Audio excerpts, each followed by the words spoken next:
میں گزارش کروں گا مفتی نعیم صاحب سے کہ وہ تشریف لائیں، ہم سب ان کو سننا چاہیں گے اس موضوع کے حوالے سے. جناب مفتی نعیم.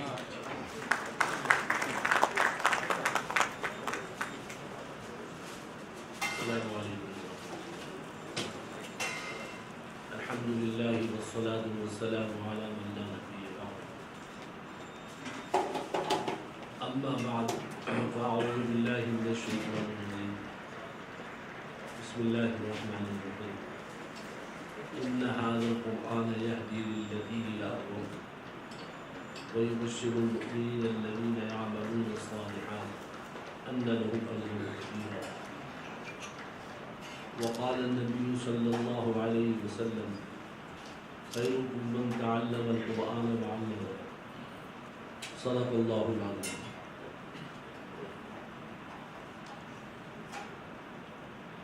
جناب ڈاکٹر قدیر خان صاحب جو خصوصی طور پر تشریف لائے اس تقریب کے لیے اسلام آباد سے، اور ڈاکٹر صاحب کو کسی صاحب نے محسن پاکستان کہا، میں کہتا ہوں یہ محسن عالم اسلام کے.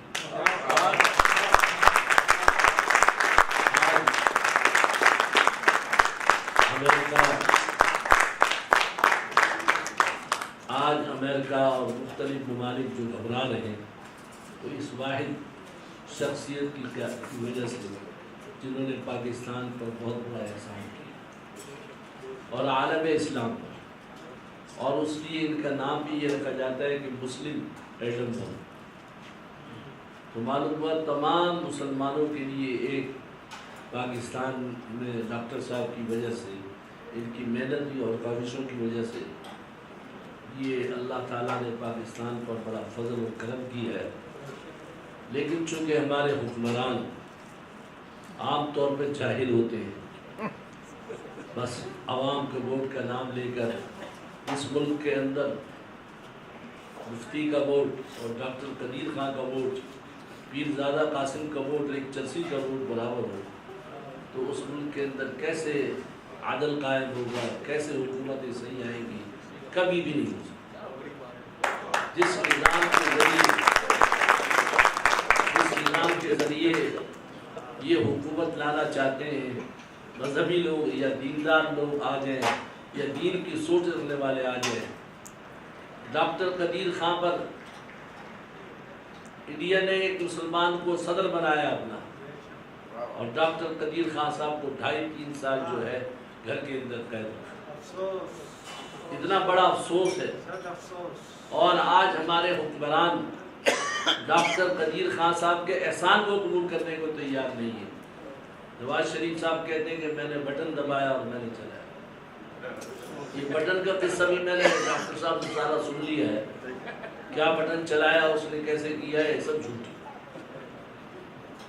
تو بات صرف اتنی ہے کہ ڈاکٹر قدیر خان صاحب پاکستان کے لیے نعمت عظیمہ اور تمام مسلم ڈاکٹر صاحب میں ایک جو خوبی ہے وہ یہ ہے کہ تواضع اور انکساری. اس تواضع اور انکساری کی وجہ سے یہ بالکل ایسے رہتے ہیں کہ جیسے عام آدمی. ورنہ آپ دیکھیں ایک معمولی سا بیروکریٹ کوئی کام کر لیتا ہے تو اس کو کتنا اچھالا جاتا ہے، لیکن اتنا عظیم کام کرنے کے باوجود ہمارے پاکستان کی حکومت نے اور ہماری عوام نے ڈاکٹر صاحب کی قدر کی. اللہ تعالیٰ ہمیں قدر نصیب فرمائے ڈاکٹر قدیر خان صاحب کی، کہ ان کا بڑا احسان ہے جو ملک پر کیا. اور دوسرا مسئلہ جو ہے وہ ہے ڈاکٹر سعید الظفر صدیقی صاحب. دوستوں نے شاید ساری کتاب نہ پڑھی ہو، لیکن میں نے تقریباً کافی جگہ سے دیکھا، کیونکہ میں بھی قرآن پاک کی تفسیر لکھ رہا ہوں، آج جلدیں آ چکی ہیں. تو الحمدللہ اتنا بڑا احسان عظیم کیا ہے انہوں نے، جس کا 7 جلدوں میں 1000 صفحے سے بھی زائد ہے، اور اتنا عظیم کام کیا ہے کہ رہے دنیا تک ان کے کام کو یاد رکھیں. پاس خود اس دعوت کو دینے کے لیے آئے. ادارے میں میرے آئے, جامعہ ملوثیہ میں مجھے دعوت دی اور ایک سیٹ دیا پورا.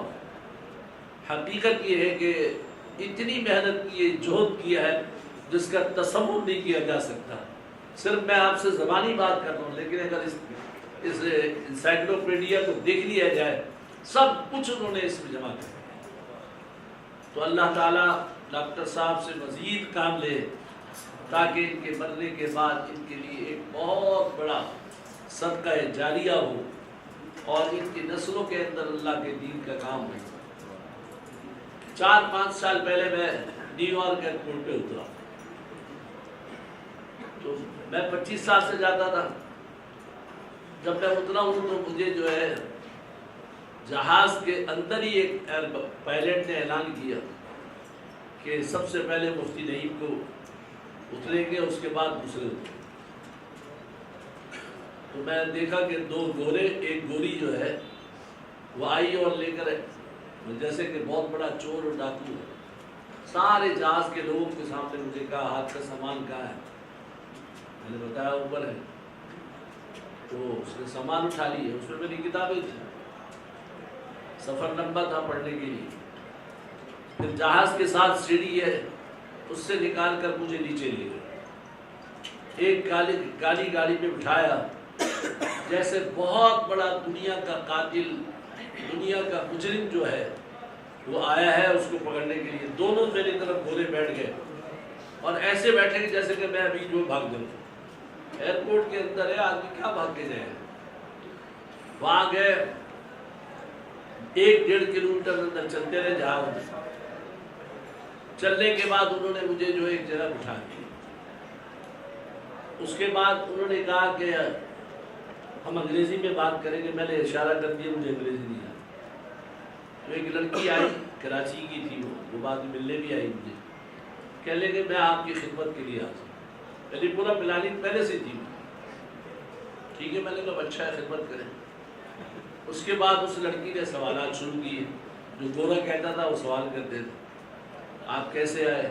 میرے پاس ویزا ہے, ایسے کیسے آ سکتا ہوں, میں تو 25 سال سے آ رہا ہوں. 150-200 طلبا یہاں سے پڑھ کر امریکہ گئے ہیں, امریکن لڑکے. تو یہ تو بہت بڑا کام ہے, اب ہو رہا ہے. پھر اس کے بعد جو ہے نا ایک سوال کرتا بڑی نرمی سے, سر. دوسرے کہتا ہو مفتی. دونوں آپس میں ایک دوسرے سے مجھ سے سوالات کرتے ہیں. اس کے بعد جو ہے کوئی 1.5-2 گھنٹے کوئی سوالوں میں جان نہیں, کوئی بات نہیں. تو اس نے ایک بات کہی مجھے کہ قرآن پاک سے 2 سورت, گورا کہہ رہا ہے, 2 سورتیں سورہ نساء اور سورہ توبہ کو نکال دو تو ساری دنیا کے اندر امن ہو جائے. تو میں نے کہا ان کو آپ نکال دیں, آپ سپر پاور ہیں, کاغذ ان میں نکال دیں. لیکن میں جب اندر داخل ہوں گا تو بہت سارے حافظ ملیں گے, وہ دوبارہ سنتے آ جائیں گے. لہذا آپ جتنی بھی کوشش کر رہے ہیں, قیامت تک قرآن کا ایک زبر اور زیر کو کوئی تبدیل نہیں کرے. ایک لفظ کو تبدیل نہیں. میں نے کہا میں خود بھی حافظ قرآن ہوں, میں جاؤں گا باہر جا کے لکھ دوں گا. بہرحال 2-3 گھنٹے ہوئے. جب انہوں نے مجھے زیادہ تک کرنا شروع کیا تو میرے پاس ان کا کارڈ تھا, گرین کارڈ. میں نے وہ گرین کارڈ واپس کر دیا. میں نے کہا واپس کرو, میں جانا چاہتا ہوں. پھر وہ کہنے لگا سر ہمارا نیشنل سیکورٹی پرابلم ہے, یوں میں اس طرح کی باتیں کرتے ہیں. پھر نرم ہو گئے. جب میں نے سختی سے بات کی تو نرم ہونے کے, اور یہی ان کا حل ہے کہ ان کے سامنے بات کی جائے, سختی تو ٹھیک رہتی ہے. میں نے کہا بس میں جانا چاہتا ہوں, مجھے واپس کرو. پھر اس کے بعد انہوں نے مجھے جانے دیا. میں نے کہا بھائی میرا سامان کہاں ہے؟ تم تو جہاز سے اٹھا کے لے آئے. جہاں سامان لیا, مجھے لے گئے. مجھے کہنے لگا کہ آپ کہاں جائیں گے؟ میں نے کہا میں فلاں جگہ جاؤں گا. تو مجھے چھوڑا انہوں نے. جاتے ہوئے مجھے کہنے لگے یہ $200 کی رکھ لی. میں نے کہا نہیں, پیسے نہیں چاہیے. بہرحال آج باطل کو جو تکلیف ہے اس بات سے ہے, یہ اللہ کی کتاب قرآن پاک میں ایک زبر اور زیر تبدیل نہیں کر سکتا. اور دوسرا سعید الظفر صاحب نے جو معنی پر احسان کیا ہے, قرآن پاک کے تراجم پر احسان کیا ہے, آج ایک طبقہ جو ہے وہ اپنی اولادوں کو حافظ بناتا ہے، معنی نہیں سکھاتا، اور ایک طبقہ وہ ہے جو صرف یہ کہتا ہے کہ معنی معنی معنی، یہ دونوں غلط ہیں۔ اس لیے کہ اگر حافظ قرآن بن گیا، قرآن کے معنی نہیں جانے گا تو کیا فائدہ ہوگا؟ قرآن کیا کہہ رہا ہے وہ معلوم ہونا چاہیے۔ میں ڈیلس میں گیا ایک جگہ، بس ختم کرتا ہوں بات، تو وہاں گیا تو ایک صاحب پاکستانی نے میری دعوت کی کھانے کی۔ ان کا بیٹا جو ہے پاکستانی، کراچی کا پیدا ہوا تھا، پتہ نہیں کہاں کا، وہ مجھ سے انگریزی میں بات کریں۔ میں نے کہا آپ کی مادری زبان کیا ہے؟ کہنے لگا میری مادری زبان تو پنجابی ہے، لیکن میں اپنے بچوں کو نہ عربی سکھاتا ہوں، نہ پنجابی سکھاتا ہوں، نہ اردو سکھاتا ہوں۔ میں نے کہا کیوں؟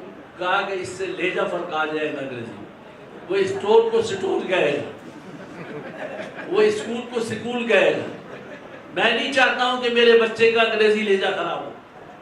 ہم اپنی اولادوں کو آج انگریزی کے اس سے دھن میں پڑ گئے کہ اپنی اولادوں کو عربی کی تعلیم سکھانا، عربی کے تراجم پڑھانا وہ نہیں۔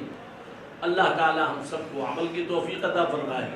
جہاں دنیا کی تعلیم دے اس کے ساتھ دینی تعلیم کرو۔ آج حکومت مدارس کو دہشت گرد کہتی ہے، اس لیے کہ وہ قرآن و حدیث پڑھایا جاتا ہے، اور کہتے ہیں کہ دنیا کی تعلیم نہیں۔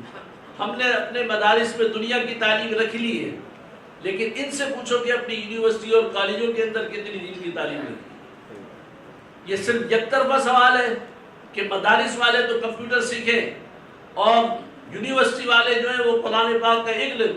میں حلفیہ کہہ سکتا ہوں کہ اس یونیورسٹی اور کالجوں میں ایسے لڑکے بھی ہیں جن کو ناظرہ قرآن پڑھنا بھی کیا۔ آپ نے نہیں سنا ہے اعتزاز نے سنے اخلاص کیسی پڑھی، اور رحمان وہ جو تھا وزیر داخلہ اس کو سورہ اخلاص یاد، اور یہ ہمارے حکمران۔